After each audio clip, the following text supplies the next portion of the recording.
네, 다 함께 일어나셔서 오늘 말씀 공부하시겠습니다. 오늘 말씀은 에베소서 5장 21절입니다. 좀 길지만 에베소서 5장 21절부터 6장 9절까지 좋아요 해주시면 고맙겠습니다. 그리스도를 경외함으로 피차 복종하라. 아내들이여 자기 남편에게 복종하기를 죽게 하듯 하라. 이는 남편이 아내의 머리됨이 그리스도께서 교회의 머리됨과 같으니 그가 바로 몸의 구주시니라. 그러므로 교회가 그리스도에게 하듯 아내들도 범사에 자기 남편에게 복종할지니라. 남편들아 아내 사랑하기를 그리스도께서 교회를 사랑하시고 교회를 위하여 자신을 주신 같이 하라. 이는 곧 물로 씻어 말씀으로 깨끗하게 하사 거룩하게 하시고 자기 앞에 영광스러운 교회를 세우사 티나 주름 잡힌 것이나 이런 것들이 없이 거룩하고 흠이 없게 하려 하십니다.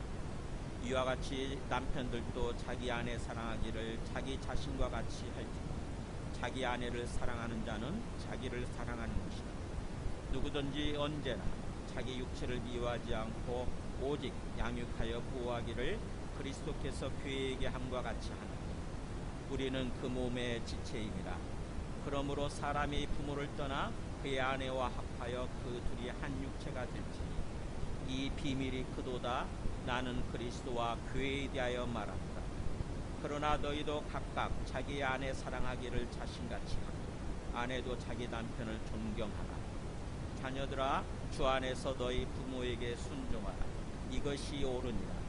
내 아버지와 어머니를 공경하라. 이것은 약속이 있는 첫 계명이니 이로써 너가 잘되고 땅에서 장수하리라. 또 아비들아 너희 자녀를 노엽게 하지 말고 오직 주의 교훈과 훈계로 양육하라. 종들아 두려워하고 떨며 성실한 마음으로 육체의 상전에게 순종하기를 그리스도께 하듯 하라.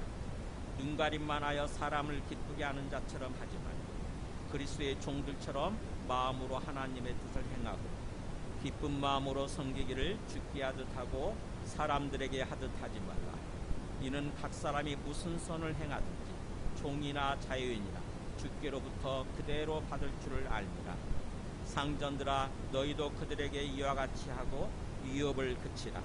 이는 그들과 너희의 상전이 하늘에 계시고 그에게는 사람을 외모로 취하는 일이 없는 줄 너희가 알미라. 앉으시겠습니다. 네, 오늘은 그동안 3번에 걸쳐서 설교했던 내용을 오늘 한 번에 이렇게 하려고 합니다. 남편과 아내의 관계, 그리고 또 부모와 자식의 관계, 그리고 또 종과 상전의 관계죠. 사회생활하면서 윗사람과 아랫사람의 관계. 왜 이 말씀을 전하냐면은 5월 가정의 달을 맞이해서 5월 가정의 달에 어린이 주일도 있고 어버이 주일도 있고 뭐 스승의 주일도 있고 막 그러잖아요. 그것은 관계를 얘기하는 거죠. 그러니까 관계가 참으로 기쁘고 행복해야 된다고 하는 거죠. 관계가 틀어지면은 아무리 돈이 많아도 우리 마음이 기쁘지 않잖아요. 관계가 깨지면은요, 아무리 돈이 많아도 절대로 우리 마음이 기쁘고 또 우리 삶이 행복하지 않습니다. 되지 않습니다. 다 순간적으로 다 깨지죠. 다 없어집니다.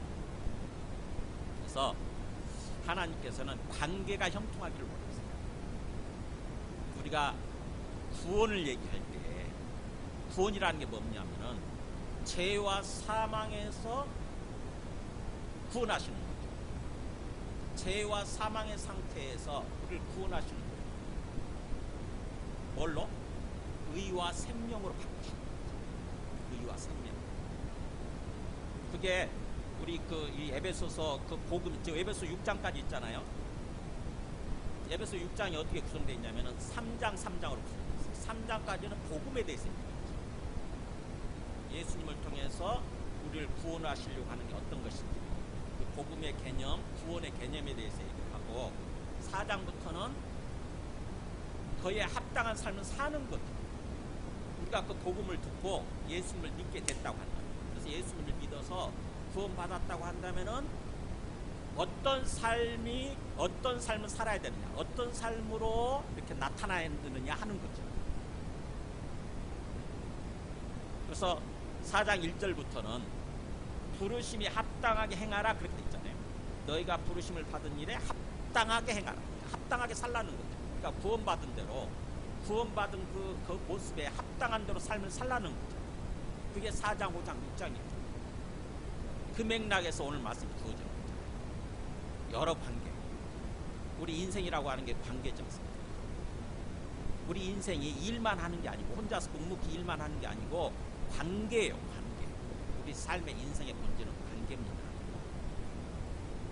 태어날 때부터 부모 자식 간의 관계로 맺어져 있잖아요. 우리가 원하지 않더라. 부모와 자식 간 하나님께서 그렇게 묶어주신 거예요. 너는 부모가 되고 너는 자식이 되고 묶어주신 거예요. 하나님 앞에서는 독립된 영혼인데, 우리 영혼이 독립된 모습으로 있는데, 우리 부모를 통해서 우리를 태어나게 하심으로써 부모와 자식 관계로 그렇게 묶어주신 거예요. 그리고 또 커서는 또 학교 생활하면서 스승과 또 제자의 관계로 이렇게 묶어지지 않습니까? 그리고 나중에 커서는 또 부부가 된다고 한다면 남편과 아내의 관계로 이렇게 묶어집니다. 그렇게 관계예요. 먼저 우리가 태어나기 전부터, 이 땅에 존재하기 전부터 우리는 하나님과의 관계에 쌓이는, 우리가 하나님과의 관계에 쌓여 있습니다. 그래서 하나님을 하나님으로 믿고 받아들이는 거죠. 하나님을 하나님으로 내 마음속에 받아들이고 그 하나님을 경외하면서, 하나님을 사랑하면서 하나님과의 관계 속에서 살아가기를 주님께서 그렇게 원하신 거예요. 근데 그 관계가 틀어진 거죠. 마귀의 말에 유혹받아가지고, 마귀에게 유혹받아서 마귀 말에 순종함으로써 하나님을 내 마음속에서 없애버린 거예요. 하나님을 내 마음속에서 그냥 이렇게 지워버린 것이죠. 그게 죄예요. 사실 그게 죄예요. 그러므로 말미암아서 하나님께서 미리 예고하신 대로, 경고하신 대로 사망이라고 하는 것이, 죽음이라고 하는 것이 우리 안에 찾아옵니다. 그래서 하나님과의 관계가 끊어진 모습으로 사는 거예요. 영적 죽음이죠. 영적 죽음.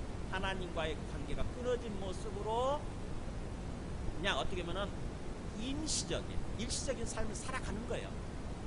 우리 육체의 생명, 기껏해야 100년도 안 되는 그 삶을 살아가는 거죠. 하나님께서 우리한테 원래 계획하신 것은 하나님 안에서 영원히 살기를 원하셨는데, 영원히 기쁘게 행복하게 살기를 원하셨는데, 우리가 하나님을 거부하면서 하나님과의 관계가 끊어지면서부터 영적 죽음이 오고, 그 다음에 또 우리 육체의 죽음도 오고, 나중에 영원한 죽음이 우리한테 예정됩니다. 영원한 죽음, 불모 속에서, 지옥불 속에서 영원히 고통받으면서 살아야 되는 영원한 죽음. 근데 하나님께서 거기로부터 우리를 구원하시기 위해서 자기 아들을 보내신 거예요. 하나님께서 미리 약속하신 대로 자기 아들을 보내주신 거예요. 그 얘기가 그 에베소 2장 가서 보세요. 에베소 2장 보면은, 에베소 2장 그 1절부터 10절까지가 복음과 구원에 대해서 정확히 요약해 놓은 거예요. 이렇게 1절에 그러겠죠. 그는 허물과, 그는 누구죠? 그리스도죠. 그리스도는 허물과 죄로 죽었던 너희를 살리셨도다, 이렇게 되어 있는데, 우리가 죽어 있었다. 허물과 죄, 허물은 작은 죄고 죄는 고의적인 큰 죄를 말하는 거예요. 허물은 실수, 영어로 미스테이크라고 하죠. 실수와 죄로, 죄는 고의적으로 내가 알면서도 내 욕심 때문에, 내 교만함 때문에 죄를 짓는 게 이 고의 죄예요. 허물과 죄로 말미암아서 우리가 뭐라고 되어 있습니까? 거기가 죽어 있었다잖아요. 죽어 있었다. 영적으로 죽어 있습니다. 하나님과의 관계가 끊어져 있었어요. 생명의 근원이 되고 생명의 모체가 되시는 하나님과 교통하면서 영원한 생명을 받고 계속 그렇게 건강하게 기쁘게 살았어야 되는데 죽어 있었다고 합니다. 근데 그런 우리를 그리스도께서 오셔서 살리셨는데 2절에 그랬죠. 그때 너희는 그 가운데 생하여 이 세상 풍조를 따라가. 영적으로 죽어 있다 보니까 하나님을 모르는 거예요. 그냥 세상이 흘러가는 대로 세상 유행을 따라서 세상 사람들이 하는 방식으로 사는 거예요. 이 세상 풍조를 따르고 그리고 영적으로는 공중의 권세 잡은 자를 따라간다. 마귀죠, 마귀. 나도 모르게 마귀가 시키는 대로. 마귀가 너 죄져 그러면은 가서 죄를 짓고 나도 모르게 죄를 짓는 거예요. 계속 나는 원하지 않는데 우리 누가 죄 짓기를 원하는 사람이 누가 있겠어요? 어쩔 수 없이 그냥 시키는 대로 하는 거죠. 그 매여 있는 거예요. 죄의 종, 마귀의 종이 돼 그렇게 사는 거예요. 그런 우리를 4절에 그랬죠. 긍휼이 풍성하신 하나님이 우리를 사랑하신 그 큰 사랑을 인하여 허물로 죽은 우리를 그리스도 함께 뭐라고 했어요? 살리셨고 죽었던 상태에서 살리신 거. 이게 구원이에요. 이게 구원. 가로로 돼 있죠. 너희는 그때 그렇게 해서 은혜로 구원받은 거다 그러잖아요. 구원받은 거다. 영적 생명을 살려주신 거예요. 하나님과의 관계를 살려주신 거예요. 이게 복음이고 이게 구원이에요. 그러니까 예수님 믿고 우리가 구원받는다고 하는 것은 우리가 영적으로 죽어 있었는데 살아나는 거예요. 생명을 받는 거예요. 즉 다시 말하면 하나님께로 돌아와서 이제 하나님과 관계를 회복하고 하나님과 함께 살게 되는 거. 이게 구원입니다. 하나님과 함께 더불어서 사는 거예요. 매일 매 순간은. 하나님 어디 계신다고요? 네, 영으로 계시니까 안 보이지만 하나님이 내 안에 와 계시는 거예요. 우리가 예수님 믿고 구원받는다고 할 때 성령을 받잖아요. 그 성령, 거룩한 영, 하나님의 영을 가리키는 거예요. 하나님의 영이 즉 하나님이시죠. 하나님이 우리 안에 들어오시는 거예요. 우리와 함께 사시기 위해서. 그러면서 우리의 영이 살아나고 하나님과의 관계가 살아나고 이렇게 되는 거예요. 이게 구원이에요. 그렇다고 한다면 이제부터는 어떤 삶을 살아야 되느냐? 10절에 되어 있죠. 우리는 그가 만드신 바라 그리스도 예수 안에서 선한 일을 위하여 지으심을 받았다. 이 선한 일이 뭐냐? 일이 뭐냐?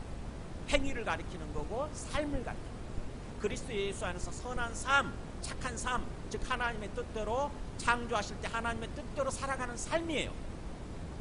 그리스도 예수 안에서 하나님 뜻대로 살아가는 그 삶을 위해서 우리가 새로 지음 받았다. 우리 생명이 새로 주어진 거예요. 그러니까 이 땅에서 우리의 삶, 우리가 진짜 예수님 믿고 구원받았다고 한다면 우리의 삶의 초점은 여기다 맞춰져야 되는 거예요. 그리스도 예수 안에서 하나님이 계획하신 대로, 하나님이 뜻하신 대로 하나님과 관계를 다시 끊어버리지 않고 항상 하나님과의 관계 속에서 또 다른 사람들을 사랑하면서 다른 사람들을 섬기면서 그렇게 살으려고 거기다 초점 맞춰요. 많은 사람들이 예수님 믿고 구원받는다고 그러면은 자꾸 뭐만 생각하냐면 죽어서 가는 천국 이것만 자꾸 생각해요. 죽어서 가는 천국. 근데 하나님은 어디다 강조점을 두고 말씀하시자면은 죽어서 가는 곳이 아니라 거기서 결과일 뿐이니까 이 땅에서 삶의 초점 맞추고 말씀하셔요. 이 땅에서 하나님의 계획하셨던 그 삶을 살아가는 거 거기다 초점 맞추고 그 맥락에서 오늘 말씀이 이렇게 있습니다. 다시 본문으로 돌아가세요. 그래서 먼저 우리가 정말 예수님을 믿고 그래서 예수님을 통해서 또 하나님을 믿고 이제 하나님께로 돌아왔다고 한다. 그래서 하나님과 관계를 회복하고 이제 하나님이 내 안에 계시고 내가 하나님과 함께 있다고 한다면은 구체적인 어떤 인간관계에 있어서 어떤 삶을 살아야 되느냐. 하나님이 세상을 창조하실 때 하나님의 계획, 하나님의 뜻이 뭔가 하는 거예요. 명령 형식입니다. 먼저 부부관계예요. 아내들에게 그렇게 얘기하죠. 아내와 남편에게. 22절에 보면 아내들아 뭐라고 그랬어요? 남편에게 복종하라 그러면서 죽게 하듯 하라. 우리 이 말 들으면 조금 거부감입니다. 무슨 유교 시대도 아니고 조선 시대인가. 그래서 여성분들은 아마 이 말씀 들으면서 굉장히 마음속이 불편하고 거부감 느낄 수 있는데, 어쨌든 하나님의 말씀이니까 그냥 들으세요. 하나님이 창조하실 때 하나님의 계획이다, 하나님의 뜻이다, 이렇게 생각하시고 들으시기 바랍니다. 우리가 이런 말씀을 들으면서 남자들은 또 다른 말씀 들을 때 불편하잖아요. 아내를 자기 생명을 바쳐 사랑하러 하지 않습니까? 이런 말씀 들으면 다 불편해요. 근데 불편하다고 하는 것은 바로 우리의 영혼이, 우리의 심령 상태가 그만큼 타락하고 왜곡되어 있다는 뜻이에요. 이 말씀 들으면서 평안하고 기쁘고 아멘 아멘 해야 되는데 왜 불편하냐? 그만큼 우리가 하나님의 계획하신 그 삶에서 멀어져 있다는 거죠. 하나님이 원래 세상을 창조하실 때 그 하나님이 뜻하셨던 거기서 그만큼 우리가 좀 멀어져 있다는 거예요. 그만큼 세상 풍조를 따라서 그렇게 살고 있다고 하는 거죠. 그래서 계속해서 그렇게 세상 풍조를 따라서 살게 되면은 결국 망하는 거예요. 이 땅에서 사람도 행복하지도 않고 형통하지도 않고. 그러니까 오늘 하나님의 말씀을 하나님의 말씀으로 듣고 다시 생각해야 되는 거죠. 아내들에게, 자기 남편에게는 죽게 하듯 그렇게 복종하라 그러면서 왜 그렇게 해야 되느냐? 남편은 아내에게 있어서 아내의 머리 된 것 같습니다. 남편은 아내의 머리다. 이것은 마치 그리스도께서 교회의 머리 되는 것과 똑같다. 이 말이 무슨 말인가? 고린도전서 11장 3절에 보면은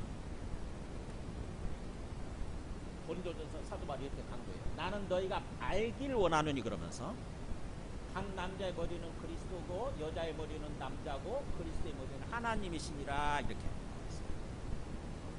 그러니까 조금 순서를 우리가 생각하는 순서로 얘기한다면 여자의 머리는 남자고 남자의 머리는 그리스도고 그리스도의 머리는 하나님이라는 거죠. 순서대로 본다면은 머리가 뭐냐? 이 머리를 가리키는 거고, 우리 머리 한 몸이 있을 때 머리가 있고 몸뚱아리가 있잖아요. 그렇게 비유를 하는 거예요.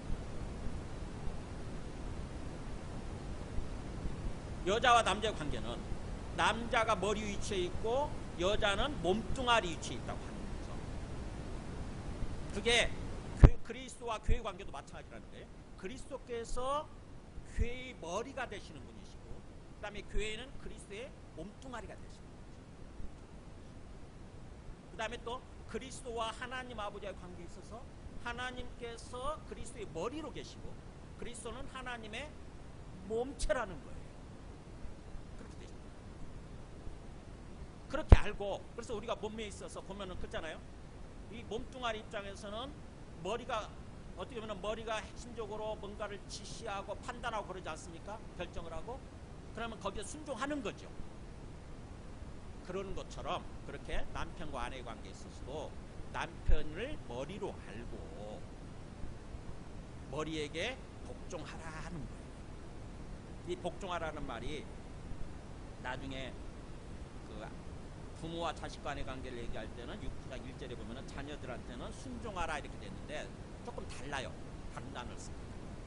복종하라는 말이 히포타스 그래가지고 뭔 아래에 놓다 이런 뜻이에요. 뭔 아래에 배치해라, 놓아라. 즉 다시 말하면 아내는 남편 아래에 놓으라는 뜻이에요.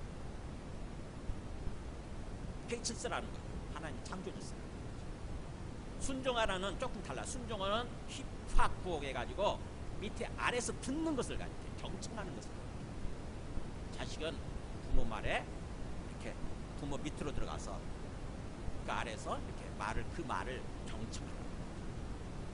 아무튼 아내는 남편에게 그렇게 복종하라.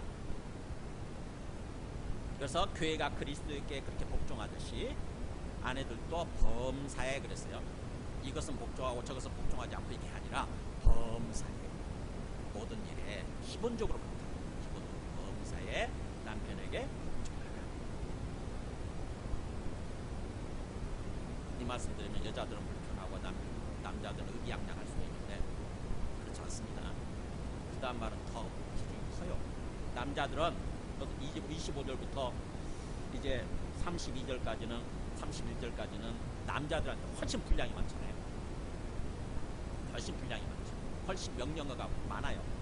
남편은 뭐라고 그러지? 아내 사랑하기를, 아내를 사랑하라고 그러는데, 아내 사랑하기를 뭘 같이 사랑하라? 그리스도께서 교회를 사랑하는 거죠. 그리스도께서 교회를 사랑하신 것처럼 사랑하라. 그러면 그리스도께서 교회를 어떻게 사랑하셨느냐? 자신을 주셨다. 자신의 생명을 주셨다. 이 사랑하라는 말이 아가파워예요. 아가페 사랑. 우리가 보통 생각하는 남자와 여자의 그 에로스 사랑이 아니라 하나님께서 우리를 사랑해 주시는 그 사랑, 아가페 사랑이에요.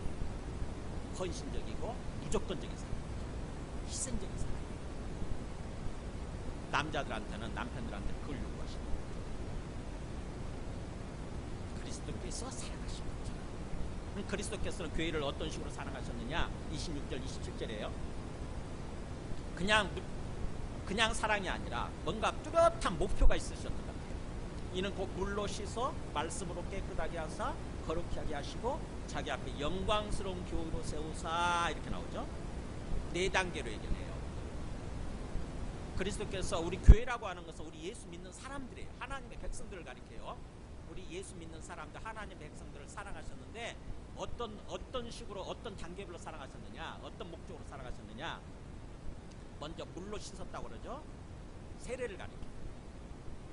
그동안 죄, 얼룩, 더러움들을 다 씻어내는 거죠. 물로 씻고 그 다음에 말씀으로 깨끗하게 하시고. 그러니까 계속 이렇게 주시는 말씀, 주일날 듣는 말씀이 뭐냐면은 우리 영혼을 깨끗하게 만드시는 거예요. 우리 영혼을 죄악된 상태에서, 죄로 말미암아 더러워진 상태에서 계속 깨끗하게 하시는 것입니다. 우리 영혼을. 그래서 말씀으로 계속 깨끗하게 하시고, 그 다음에 또 거룩하게 만들어서 세상과는 다른 모습, 세상과는 다른 모습, 구별된다 뜻이잖아요. 거룩이란 말이. 세상과는 구별된 모습으로, 다른 모습으로 완전히 이렇게 변화시켜서, 이 성화시킨다고 그러죠. 성화시켜서 나중에 궁극적으로 자기 앞에 어떤 모습으로 세우냐면은 영광스러운 모습, 정말 빛이 나는 모습, 반짝반짝 빛이 나는 그런 영광스러운 모습으로 세우셔서 주름 잡힌 거, 뭐 티 이런 것들 없이 거룩하게 흠이 없는 모습으로 딱 세우고자 하는 하나님의 목표가, 주님의 목표가. 그렇게 그리스도께서 그렇게 교회를 사랑하신 것처럼 우리들도, 남편들도 아내를 분명한 목표의식을 가지고 그렇게 사랑하는 거예요. 내 이기적인 어떤 인간적인 감정, 이기적인 어떤 욕심, 그걸 따라 사랑하는 것이 아니라 아내를 향해서 거룩한 목표가 있어야 되는 거죠. 하나님 앞에 정말 아무 부족함이 없는 그런 온전한 모습으로 세우고자 하는 그런 목표가 있어야 됩니다. 그래서 그렇게 얘기를 하면서 28절에 이와 같이 남편들도 자기 아내 사랑하기를 결국 자기 자신과 같이, 자기 몸 사랑하듯이 그렇게 살아요.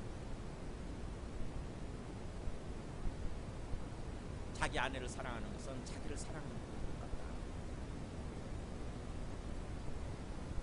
그러면서 누구든지 언제든지 자기 육체를, 자기 몸을 미워하지 않고 오직 양육하고 보호하고 그렇게 하지 않는. 그쵸, 그죠? 이거는 본능이잖아요. 자기 몸에 해를 끼치는 사람 없죠. 이제 자기 몸을 잘 먹이고 잘 보호하고 막 해가지고 가꾸고 그래가지고 하려고 하잖아요. 그런 것처럼 사실은 그리스도께서 교회를 그렇게 한다고. 그리스도께서 우리 예수 믿는 사람들 향해서 그렇게 양육하고 보호하고 계신다는 거죠. 그런 것처럼 남편들도 아내를 그렇게 사랑합니다. 30절에 우리는 그 몸의 지체인이라 할 때 그 몸이 바로 교회죠. 그의 몸, 그의 몸, 교회를 예수 그리스도의 몸이라고 에베소서 특별히 그렇게 얘기를 해요. 그 교회, 그의 몸인 교회의 우리는 지체, 한 지체들이라는 거죠. 그러면서 갑자기 32절에 보면은 이 비밀이 크도다 나는 그리스도와 교회에 대해서 말하노라 그래요. 갑자기 왜 비밀을 얘기하면서 그리스도와 교회를 얘기하는 거예요? 남편과 아내의 관계는 그리스도와 교회의 관계가 거기에 숨겨져 있다는 것이죠. 그러니까 하나님께서 사람을 만드시고 나서 자기 형상을 닮은 사람을 만드시면서 놀랍게도요, 남자와 여자로 구분해서 만들었어요. 남자도 여자도 하나님의 형상인데, 사람으로서 하나님의 형상인데, 그 사람을 만드시면서 남자 여자를 구분해서 만드신다. 그러면서 생육하고 번성하라고 하게. 그래가지고 또 주님께서, 하나님께서 먼저 아담을 만드신 다음에 나중에 하와를 만드셔가지고 부부가 되게 만드시잖아요. 그래서 남편과 아내를 그렇게 부부로 만드신 것은 사실은 그게 교회의 시작이에요. 하나님과 하나님의 백성 간의 관계, 그리스도와 교회의 관계가 어떤 것인가를 그 부부 생활을 통해서 그거를 이렇게 드러내고자 하는, 나타내고자 하는 하나님의 의도, 계획이 담겨져 있어요. 그러니까 우리가 한 남자와 한 여자가 만나서 부부가 되고 그래서 그렇게 살아가면서 사는 것은요, 사실은 그리스도와 교회의 관계, 하나님과 하나님의 백성 간의 관계를 깨닫고 경험하게 만드시는 거예요. 우리가 결혼해서 살아보면 알지만 쉽지 않잖아요. 결혼해서 사는 게 참 쉽지 않습니다. 막 호르몬이 넘치고 막 호르몬이 분비되고 막 그럴 때는 그야말로 내 생명도 줄 것처럼 그렇게 사랑하지만 나중에 부부가 돼서 살면은 현실을 보잖아요. 있는 모습 그대로 보게 되니까 참으로 쉽지 않죠. 그 사람에게 복종하고 또 그 사람을 사랑하고 그렇게 쉽지가 않아요. 근데 하나님께서 그러신다는 것입니다. 우리 인간을 지으셔서 하나님의 자녀들이지만 쉽지가 않아요. 하나님 입장에서 우리를 사랑하는 게 쉽지가 않다고. 끄떡하면 하나님 우리가 배반하고 하나님을 향해서 삿대질하고 하나님을 원망하고 하나님 저 안 믿을래요 그러면 하나님 떠나가려고 하고 그러잖아요. 근데 그럼에도 불구하고 하나님께서는 우리를 계속해서 기다려주시고 받아주시고 죄를 용서해주시고 사랑해주시는 거예요. 우리가 부부 사이에서 그것을 경험하는 거죠. 그것을 깨닫는 거예요. 하나님께서 우리를 이렇게 받아주시고 하나님께서 우리를 기다려주시고 하나님께서 우리를 사랑하시는 거예요. 내가 믿는 하나님 바로 이런 분이시구나 이렇게 깨닫는 거예요. 그걸 깨닫도록 하나님께서 이렇게 부부관계를 만드셨다고 하는 것입니다. 그래서 그 얘기예요. 이 비밀이 크도다 나는 그리스도와 교회에 대해서 말합니다. 하나님과 하나님 백성 간의 관계에 대해서 말합니다. 남편과 아내의 관계는 그리스도와 교회의 관계, 하나님과 하나님의 백성 간의 관계가 이렇게 마음속 그게 이렇게 숨겨져 있다고 하는 것입니다. 잠재되어 있다고 하는 것입니다. 그래서 우리가 하나님의 말씀대로 이렇게 행하기 어려울 때 하나님을 생각해야 되는 거죠. 하나님이 이렇게 정말 사랑하기 힘든 나를 이렇게 사랑해 주시는데 나도 내 생각을 내려놓고 사랑해야지. 나도 내 생각을 내려놓고 그렇게 하나님 말씀대로 좀 해야지. 이런 생각을 해야 되는 거예요. 그래서 마지막 결론 이거죠. 33절에 그러나 너희도 각각 자기 아내 사랑하기를 누구같이 자신같이 자기 몸처럼 자기 생명처럼 사랑하고 아내는 자기 남편을 존경하라 그랬어요.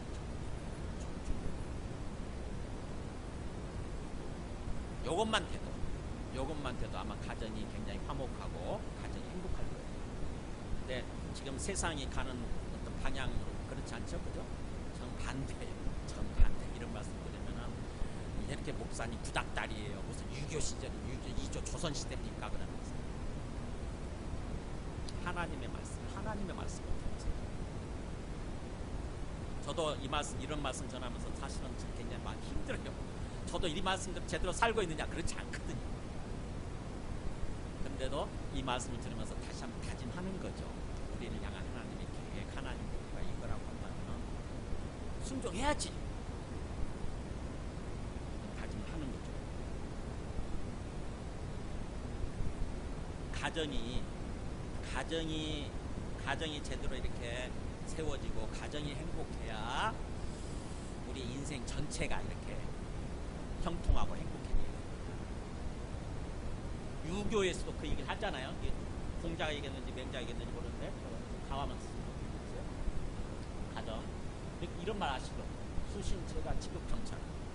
옛날 좀 한자 공부한 사람들은 이런 말 기본적으로 아는데 요즘 세대는 참 수신이 뭐냐면 내 몸을 닦는 거예요.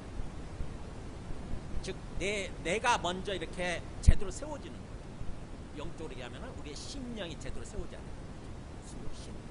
그리고 나서 제가가 뭐냐면은 가정을 구원하는 거예요. 가정을 다스려요. 가정을 바로 세우는 거예요. 그러니까 내가 먼저 제대로 세워지고 그 다음에 가정이 제대로 세워지고 그 다음에 지금이 나라를 다스려요. 그러니까 나라의 정치 지도자가 되려면요 이 앞에가 이루어져야 돼요. 수신제가 먼저 이루어지고 나서 비로소 올바른 정치 지도자, 나라를 다스리는 정치 지도자가 되는 거죠. 그리고 나서 평천하에 온 세상을 다스리는 그런 세계적인 지도자. 그래서 여기서 무너지면 수신이나 제가에서 무너지면 다른 거 아무것도 안 돼요. 하루아침에 무너지는 사람들 있잖아요.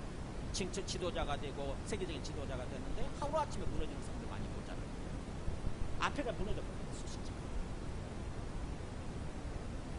가와 만사성이란 말도 있잖아요. 가와 가정이 화목하면 만사가 성공한다. 만사가 형통하다. 가정이 깨지면 밖에 나가서 하는 일 다 깨지는 거예요. 우리 경험을 봐서 알잖아요. 부부싸움하고 나가면은 직장에서 평안합니다. 이상하게 막 짜증이 나고 화가 나고 막 가정이 화목해. 그래서 그런 맥락에서 지금 주님께서는 먼저 부부관계부터 얘기를 하는 거죠. 부부관계. 그러면서 이제 자녀와 부모관계를 얘기하는 거예요. 6장 1절에 보면은 이제 자녀들아 이렇게 되죠. 자녀들아 주 안에서 너희 부모에게 순종하라. 히파쿠 경청하라.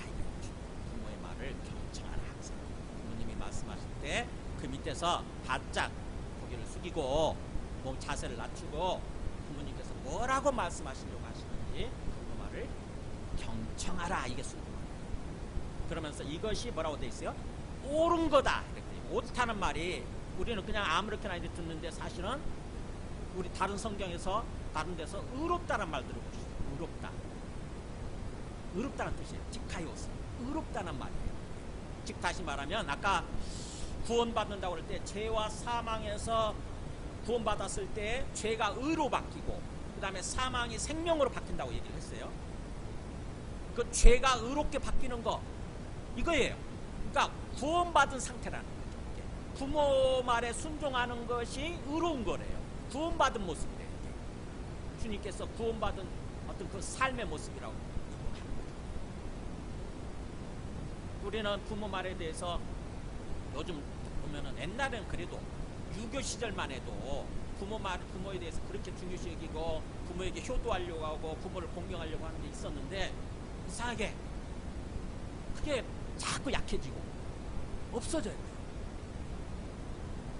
효도는커녕 부모를 그야말로 때리고 죽이고까지 하는 그런 세상들이 있죠.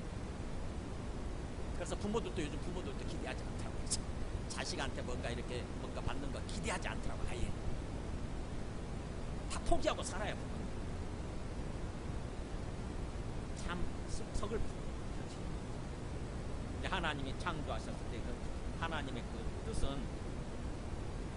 부모를 공경하는 것이죠. 그래서 내 아버지와 어머니를 공경하라. 이것은 약속이 있는 첫 계명이 이로써 너가 잘되고 땅에서 장수하라.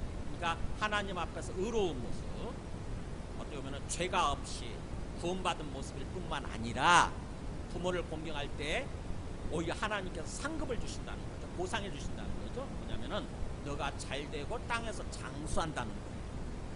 약속 있는 첫 계명이다. 신명기 5장 16절을 가지고 지금 사도 바울은 얘기합니다. 신명기 5장 16절을 보면 너는 너의 하나님 여호와께서 명령한 대로 너의 부모를 공경하라. 그리하면 뭐라고 돼 있어요? 너의 하나님 여호와가 너에게 준 땅에서, 이 땅에서 우리가 사는 동안에 이 땅에서 뭐라고 했어요? 너의 생명에 길고 복을 누려. 그러니까 하나님이 얼마나 이걸 원하시고 기뻐하시는지 아시겠죠? 그렇게 그냥 그게 당연한 도리니까 그렇게 하고 살아도 되는데, 아무런 보상 받지 않아도 되는데, 하나님께서는요 보상까지 마련해 놓으셨어요. 너의 생명이 길고 그잖아요. 오래 살고 이렇다니까. 장수무강하는 거잖아요. 오래 살려면 건강해야 되는 거 아니에요. 건강에 복을 주시고, 건강하고 마음이 평안하고 기쁘고, 그래야 오래 살잖아요. 뿐만 아니라 뭐예요? 복을 누리라고 말하면 뭐예요? 하는 일들이 형통하게 되는 거예요. 우리가 하는 일들이, 계획한 일들이 형통하게 쫙 뻗어나가요.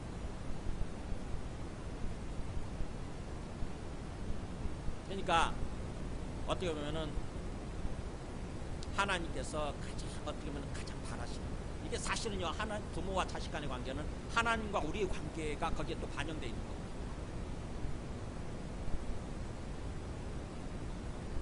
우리한테 생명을 주시는 분은 누구냐면은, 부모는 낳기만 할 뿐이지 부모가 생명을 줄 수 있는 게 아니에요. 하나님이 주시는 거예요.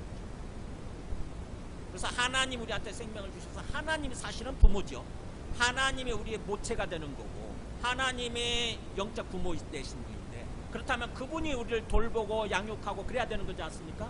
근데 하나님이 뭐예요? 육체로 계시지 않기 때문에 육체로 계시는 부모를 우리한테 붙여주신 거예요. 하나님 되신 거예요. 그래서 부모라고 하는 존재는 하나님 자리에 하나님의 역할을 대변하는 그런 존재예요. 그래서 하나님께서 우리를 양육하시듯이 부모가 우리를 양육하는 거죠. 부모가 우리를 지켜주시고 돌봐주시고 이렇게 양육하는 거죠. 하나님께서 우리를 사랑하시듯이 부모가 우리를 사랑해 주시고, 그래서 우리는 부모 말에 왜 순종해야 되느냐, 부모 말에 경청해야 되느냐, 부모님을 하나님으로, 하나님께 주시는 그 말씀으로 알고 있습니다. 그 말씀에 깊이 경청하고 듣는 거예요. 물론 세상이 타락하고 부패했기 때문에 그렇지 않은 부모들도 있지요. 굉장히 악한 부모들도 있습니다. 그런 사람들 얘기하는 것이 아니라 기본적으로 하나님 앞에서 올바로 세워진 부모를 놓고 얘기하는 거예요. 부패하고 타락한 악한 부모에 대해서는 별도로 얘기를 해야 돼요. 그분도 치유되고 기도해야 돼요. 어쨌든 그렇게 자녀들한테는 주 안에서, 즉 주님을 믿는 믿음 안에서 그런 것이죠. 주님을 믿는 믿음 안에서. 그러니까 주님 때문에 그러는 거지. 주님 때문에 부모에게 순종하고, 그리고 또 부모들한테는 뭐라고 그럽니까? 4절에 아비들아 이렇게 얘기하는데, 부모죠. 아비들아 너희 자녀를 노엽게 하지 말고 주의 교훈과 훈계를 하니까. 자, 이 자녀들 노엽게 한다고 하는 것은 뭐냐면은 거슬러서 이렇게 대하는 것이 노엽게 하는 거예요.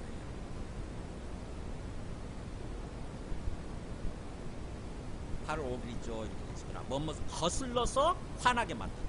즉 다시 말하면 하나님이 정하신 창조 질서, 즉 하나님이 그 자녀에 대해서 주인이시고, 또 그래서 또 자녀들은 하나님이 주신 자기 결정권이 있어요. 매 순간 근데 그거를 거슬러서 할 때 자녀의 마음이 실망을 하고 낙심을 하게 되고 화가 난다고 하는 것입니다.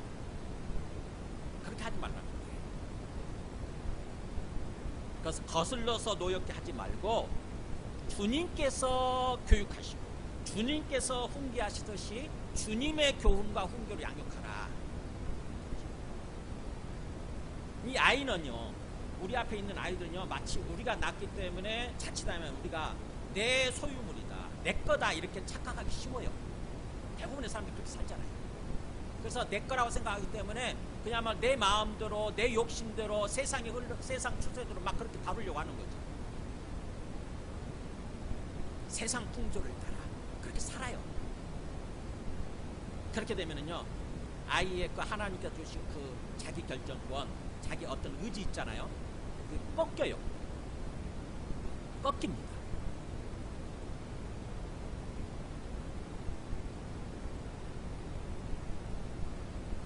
골로새 3장 21절에 아비들아 너희 자녀를 노엽게 하지 말지니 낙심할 바람이라고 그랬잖아요. 자기 결정권이 꺾이잖아요. 그러면 낙심이 돼. 포기해버리더라고.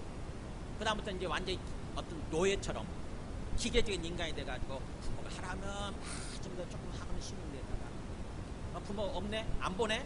말하지 않네? 그러면 또 이제 그야말로 완전히 죄악된 삶을 살아. 그거 더 망치는 거예요. 성경에 자식이라고 하는 존재는 시편 127편에 3절이 나오죠. 시편 127편 3절에 자식이라고 하는 존재는 내가 말씀한 거 아니야. 시편 127편 3절에 준비하지 않았고 뭐라고 하냐. 보라 자식들은 여호와의 기업이요 이런 말이 나와요. 자식들은 여호와의 기업이다. 하나님의 자산이에요. 재산. 기업이라고 재산. 하나님의 재산. 하나님 거라는 거예요. 하나님의 소유라는 거예요. 그러니까 그렇다고 한다면 우리는 뭐예요? 자식이라는 존재를 하나님 것을 맡던 청직이에요. 청직. 맡던 자라고. 하나님 우리한테 맡겨놓으셨어. 이게 내 건데 네가 한번 길러봐. 네가 기르면서 기쁨도 좀 누려보고 사랑도 누려보고 행복을 누려봐 이거예요. 그래서 우리는 자식을 키울 때 항상 그런 생각이 필요한 거죠. 이 아이는 하나님의 생명을 주신 하나님의 것이다. 하나님이 나에게 맡겨주셨다. 위탁해 주셨다. 마치 타가소 맡기는 것처럼 하나님이 나에게 맡겨주셨다 이렇게 생각을 하고 우리는 하나님 뜻대로 이 아이를 키우려고 해야 되는 거죠. 항상 세상이 흘러가는 대로 키우는 것이고 내 욕심대로 키우는 것이 아니라 항상 하나님이 지금 부모로 계신다고 한다면 하나님이 이 아이를 어떻게 키우실까? 하나님이 이 아이를 어떻게 교육하실까? 항상 하나님의 뜻을 살피고 하나님 뜻대로 하나님께서 하시듯이 그렇게 키우려고 해야 되는 거죠. 그게 바로 주의 교훈과 주님의 교육 방식과 주님의 훈계, 주님의 어떤 그 교훈 방식, 훈계 방식. 그러니까 잘못했을 때 책망하는 게 훈계잖아요. 그런 식으로. 애를 그야말로 막 내 마음대로 하려고 하는 것도 잘못된 것이고 또 애를 떠받드는 것도 잘못된 것이고 세상은 지금 그렇게 극단적으로 흘러가고 있죠. 그렇죠? 애를 내 마음대로 하려고 하는 부모가 있는 거고 또 한편으로는 애를 무슨 황제처럼 우상처럼 떠받드는 그런 풍조도 있는 거죠. 그야말로 타락하고 부패하고.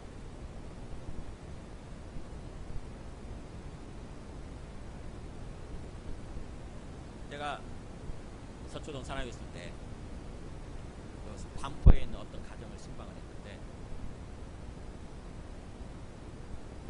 그 어머니가 그 집사님이 저한테 전화를 해가지고 목사님 빨리 좀 와주세요.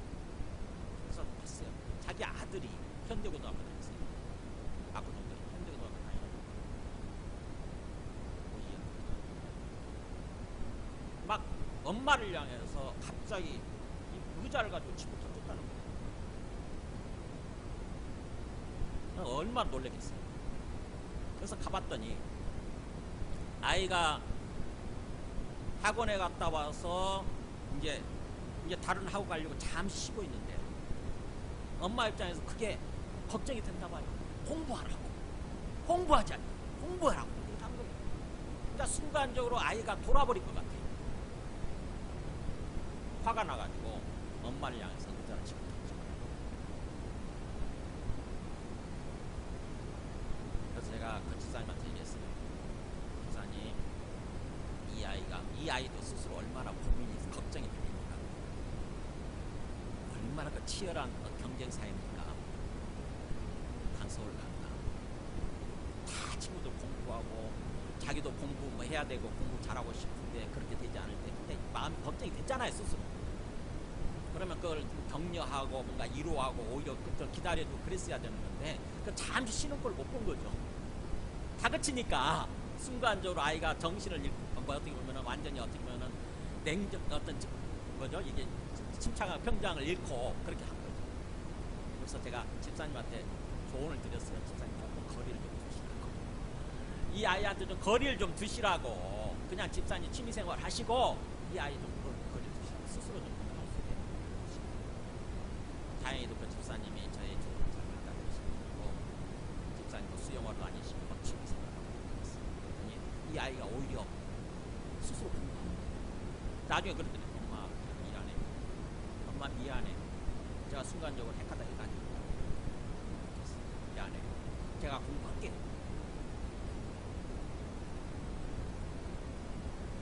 그러니까 세상은요 참 어떻게 보면은 굉장히 타락하고 부패해가지고 막 경쟁하다 보니까 오직 내 자식을 1등 해야 되는 거죠. 내 자식을 1등 해야 돼. 1등. 그래서 막 몰아세우죠. 그 강남의 대치동 문화가 우리 수지 출전 쪽으로 여기 수지구청 쪽으로 막 가서 보세요. 정말 대단해. 아이들 노예 공부 노예.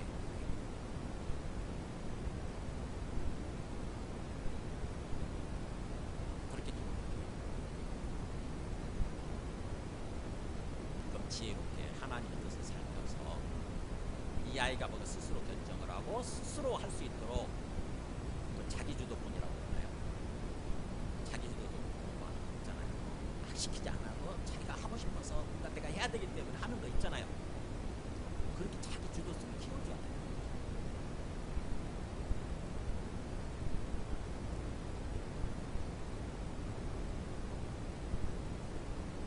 하나님은 우리를 다루실 때 그렇게 다루신 거죠. 히브리서 12장 6절을 보면 하나님께서 우리가 뭔가 잘못된 생각을 하고 잘못된 모습으로 살고 있을 때에 하나님께서 주께서 사랑하신 자를 징계하시고 그가 받아들이신 하나님마다 책찍질하십니다.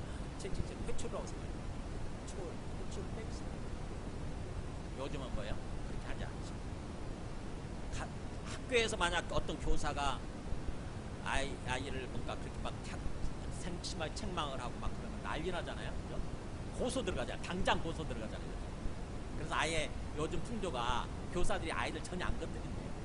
심지어는 운동회도 안 하고 소풍도 안 데리고 와요. 고소 들어오고 완전히 막 그렇게 아이들을 소중할수록 내 아이가 소중하다고 느낄수록 조금 거리를 둬야 돼요. 일정 거리가 있어요. 하나님 정하신 거리가 있어요. 항상 하나님께 맡기는 거예요. 내가 당장 뭔가 막 해주고 싶고 막 걸고 싶은데 그걸 내 마음을 절제하고 하나님께 맡기는 것입니다. 하나님께 맡겨 기다리는 거예요. 그러면 그 아이가 스스로 어떤 그 자기 결정권, 자기 어떤 주도성이 살아나요. 그래서 하나님이 아들과 같이 너희를 대우하십니다. 하나님 우리를 그렇게 다루신다는 거죠. 하나님이 마치 아들 다루듯이 자식 다루듯이 너희를 대우하시나니 어찌 아버지가 징계하지 않나. 그러니까 하나님도 우리를 그렇게 잘못하면 어떤 강하게 때로는 엄숙하게 교육하시는 거죠. 엄격하게 떠받들지 않고 그렇게 하시듯이 우리들도 자식 교육을 그렇게 해야 돼요. 자문에도 그런 말 나와요. 아이를 훈계하지 아니하려고 하지 마라. 채찍으로 그를 때릴지라도 그가 죽지 않는다. 와, 극단적인 말이죠. 회초를 때려도 안 죽어 그러잖아요. 회초 잘못했으면 강하게 회초를 때려야 돼 이거잖아요. 그래야 그가 깨닫는 거죠. 너가 그를 채찍으로 때리면 오히려 그의 영혼을 스월에서 구원하리라. 이 스월 죽음의 무덤에서 구원하리라. 잘못했을 때 강하게 책망하고 그럴 때 비로소 그 아이가 인격적으로 정신적으로 성숙해지고 훌륭한 사람이 되는 것입니다.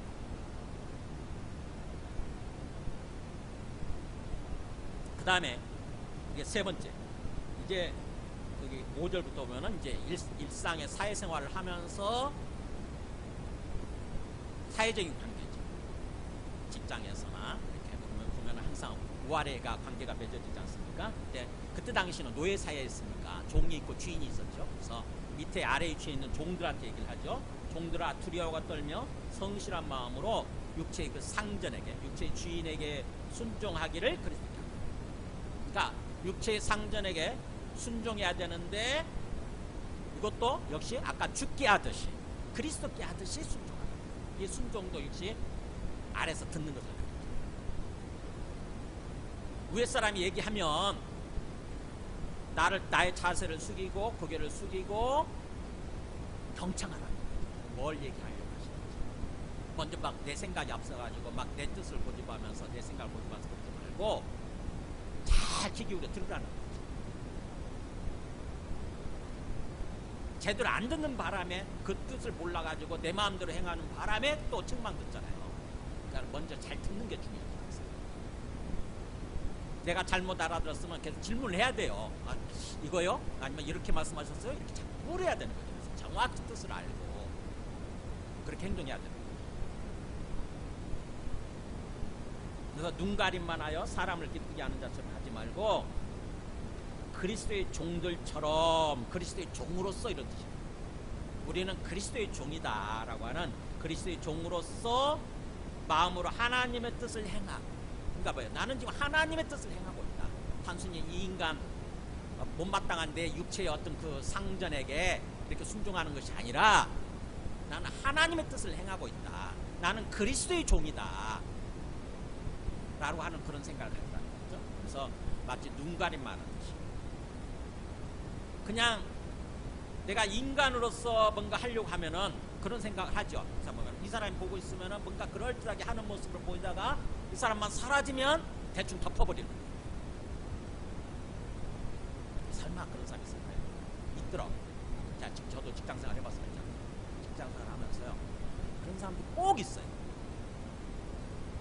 나중에 괜히 들통나면 이제 그걸로 말미암아서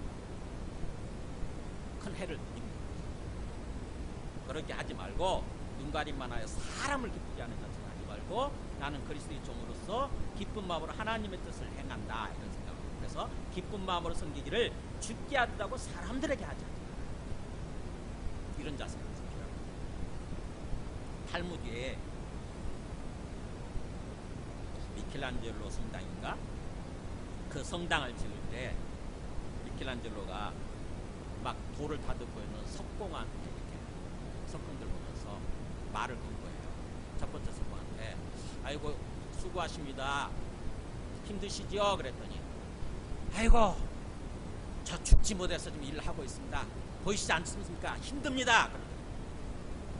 그런가 보다 하고 이제 두 번째 사람한테 한 거예요. 두 번째 사람한테 아이고 수고하십니다. 지금 무슨 일 하고 계십니까? 그랬더니 저는 먹고 살기 위해서 일합니다. 먹고 살기 위해서 일하지 않을 수 없죠. 우리 가족 생계를 내가 책임져야 되니까 먹고 살기 위해서 일하고 있습니다. 아 그러세요? 세 번째 성공. 세 번째 성공한테 똑같은 얘기를 한 거예요. 아, 수고하십니다. 지금 어떤 일을 하고 계십니까? 그랬더니 세 번째 성공. 저는요 하나님의 성전을 짓고 있습니다. 단순히 돌을 담는 것이 아니라 여기 와서 예배드릴 하나님의 성전을 짓고 있습니다. 하나님의 뜻을 행하고 있습니다. 어떤 마음 자세로 하느냐에 따라서 똑같은 일이에요. 어떤 마음 자세로 하느냐에 따라서 그 마음이 다른 거죠. 그 삶이 기쁘고 행복하고 달라지는 거죠. 지금 그 얘기를 하는 거죠. 사람에게 하지 말고 나는 그리스도의 종으로서 하나님의 뜻을 하고 있다. 하나님의 뜻을 행하고 있다. 그런 자세를 그러면서 구절에 이제 상전들아 이렇게. 근데 윗사람도 그렇죠. 윗사람들한테도 그러면 윗사람들은 뭔가 조금 부담이 없는 그런 얘기를 하느냐? 그렇지 않습니다. 너희도 그들에게 이와 같이 하고란 말이죠. 이와 같이. 그러니까 위에 있는 내용 종들한테 한 얘기를 다 받아들여야 돼요. 상전. 이런 정신으로 내가 그리스도의 종으로서 하나님 뜻을 행하고 있다라고 하는. 그래서 사람을 기쁘게 하는 게 아니라 하나님을 기쁘게 하기 위해서 난 한다고 하는 그런 자세를 하라는 거예요. 그러면서 거기다 덧붙입니다. 위협을 그치라. 공갈 협박. 밑에 아랫사람들 향해서 위협을 그쳐라. 왜냐하면 그들과 너희의 진짜 상전, 진짜 주인이죠. 이 상전이 주인이라는 뜻입니다. 큐리오스. 진짜 주인이 하늘에 계신다. 하늘에서는 지켜보고 계신다는 거죠. 네가 최고 상전이 아니라 사실은 너보다 상전, 너의 주인이 하늘에 계셔. 그게 하나님이죠. 하나님이 위에 계시면서 너 지켜보고 계시는 거야. 너는 그 밑에 있는 거야. 그리고 그분은 얼굴로 판단하시는 분이 아니다. 그랬죠. 외모로 판단하시는 분이 아니다. 네가 뭐 주인이기 때문에 너를 더 봐주고 더 대우해주고, 저 사람은 종이기 때문에, 노예이기 때문에 더 뭔가 엄하게 저기 하고, 그렇지 않다는 거예요. 똑같다.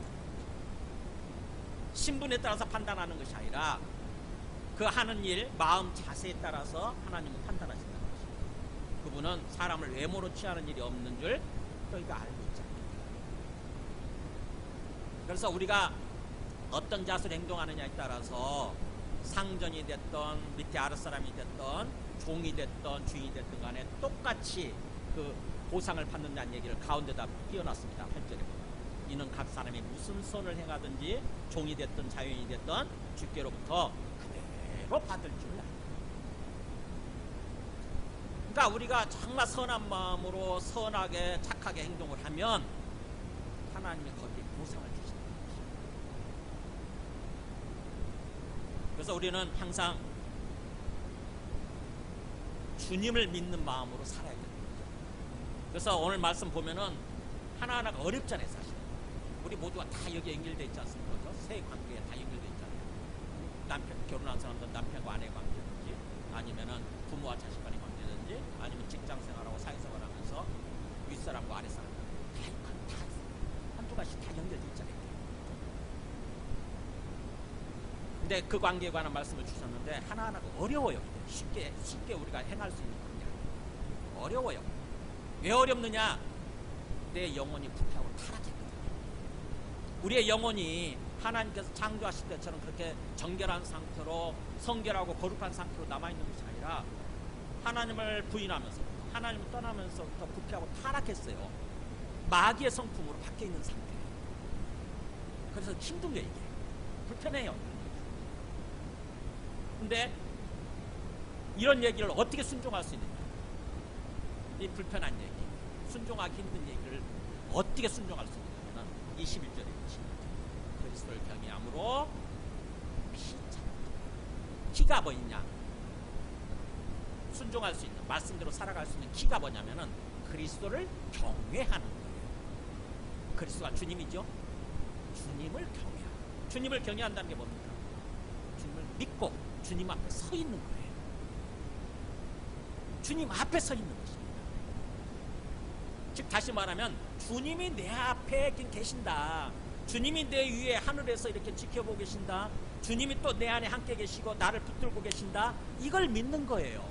그래서 그걸 믿고 주님 앞에 우리의 심령이 두려움과 떨림으로 서 있는 거죠. 그게 경외거든요. 주님을 경외한다는 게 두려움과 떨림이에요.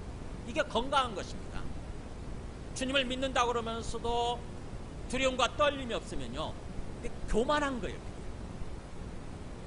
입으로는 주님 주님 부르지만 사실은 내가 주님 돼 있는 거예요. 내 마음이 주님 돼 있고 내 마음이 높아져 있고 주님을 오히려 밑에 놓는 거예요. 내 마음속에 그냥 형식적으로 종교 활동을 할 뿐이지 진정한 믿음, 진정한 신앙이 아닌 거죠. 진정한 믿음, 진정한 신앙이 이루어질 때 그게 이 말씀대로 순종하면서 순종하려고 하게 됩니다.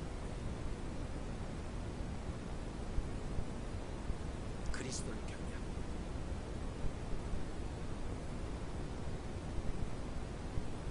경외하고 말씀을 정리합니다. 말씀을 정리하기 전에 제가 영상 하나 보여드릴게요. 우리 직장, 우리가 속해 있는 직장, 우리 주변에 있는 사람, 이런 사람 별로 없죠, 그죠? 너무 다행이에요. 네. 참 어쩌면은 너무 좀 서글프면서도 참 한심하죠, 그죠? 왜 저런 인생을 살까 이런 생각이 들잖아요. 사람들로부터 존경받고 사랑받으면 오히려 행복할 수 있을 텐데 그런 삶을 살려고 해야 되는데 왜 저렇게 욕먹는 삶? 결국에는 다 망하는 거죠. 저 학교도 망하고 그 다음에 저 직장도 망하고 이렇게 되는 거죠. 왜요? 우리가 진짜 하나님을 믿고 제대로 하나님, 정말 살아계신 하나님을 믿고 하나님 앞에서 행동을 해야 되는 거죠. 하나님 앞에서 내 앞에 지금 하나님이 계신다. 하나님께서 지금 이 사람들한테 어떻게 하기를 원하실까? 하나님께서 살펴고 하나님의 마음으로 일한다고 한다면 그렇게 하지 않겠죠. 그러면 하나님께서 하시듯이 그렇게 한다고 오히려 사랑받고 존경받고 그다음에 또 우리 하느님과 형통하고 회사도 발전하고 우리의 삶의 행복으로 그렇게 살 수 있는 거예요. 남의 일이다 생각하지 마시고 잘 이렇게 오늘 말씀을 통해서 하나님께서 우리한테 어떤 삶을 원하시는지 이 땅에서 정말 예수님을 구원받았다고 하면 어떤 삶을 살아야 되는지 어떤 삶을 통해서 우리 구원을 이뤄가는 거예요. 우리가 신분적으로만 좀 구원받는 거잖아요. 우리 영혼이 신분적으로만 좀 구원받고 실제적으로는 성화되어가는 삶, 구원을 이뤄가는 삶을 살고 있는 거예요. 완전한 구원의 그날까지, 영화되는 그날까지 이 땅에서 구원을 이뤄가는 그런 삶을 살아야 되는 거예요. 그래서 믿음과 구원의 개념이 분명해집니다. 하나님께서 우리에게 어떤 삶을 모든 관계가 정상화되기를 원하십니다. 하나님과의 관계도 정상화되고 그 정상화가 회복이고 구원입니다. 그리고 또 모든 사람들과의 관계도 정상화됩니다. 그래서 이 땅에서부터 평안을 누리면서 기쁨을 누리는 참으로 행복한 그런 삶을 살아기를 원하신다. 우리 함께 찬송하고 기도하겠습니다.